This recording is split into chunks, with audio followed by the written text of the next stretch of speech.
ആ പിച്ചക്കാരൻ ചെറുക്കൻ എവിടെ വെച്ച് കിട്ടിയാലും ഇനി എന്ത് കേസ് വന്നാലും ശരി ഞാൻ അടി കൊടുക്കും. കാരണം എന്താ അറിയോ, ഞാൻ അങ്ങനെ വിളിക്കുള്ളൂ അവനെ. വെറും വൃത്തികെട്ട ചെറുക്കൻ, അലവലാതി ചെറുക്കൻ.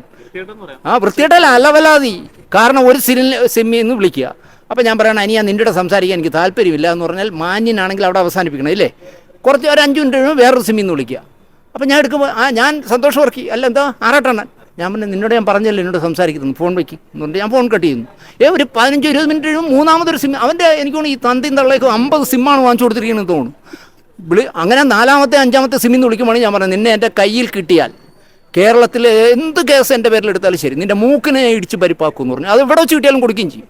എവിടെ വെച്ച് കിട്ടിയാലും ഈ അലവലാതെ ചെറുക്കനെ കിട്ടിയാൽ ഞാൻ കൊടുക്കും. കാരണം മഞ്ജു വാര്യരുടെ സഹോദരനൊക്കെ എങ്ങനെ നാണാറ്റ് നടക്കണേ.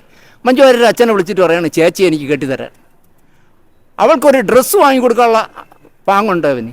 അലവലാതി എൻ്റെ കയ്യിൽ കിട്ടിയാൽ എവിടെയെങ്കിലും വെച്ച് നിങ്ങൾ സന്തോഷം വർക്കിയ ആളാണോന്ന് എനിക്കറിയില്ല. ആണെങ്കിൽ അവനോട് പറഞ്ഞേരെ, അവൻ്റെ കഷ്ടകാലം തുടങ്ങുന്നത് ശാന്തിയുള്ള ദിനേശിൻ്റെ മുമ്പ് വരുമ്പോണെന്ന് പറഞ്ഞേരെ. ഇനി അകത്ത് കിടക്കേണ്ടി വന്നാൽ അവൾ ഒറ്റപ്പെട്ടു പോകുമെന്ന് വിചാരിച്ചാലും ശരി, അവൻ്റെ മൂക്കിനെ ഇടിച്ച് പരത്തും എവിടെയെങ്കിലും വെച്ച്.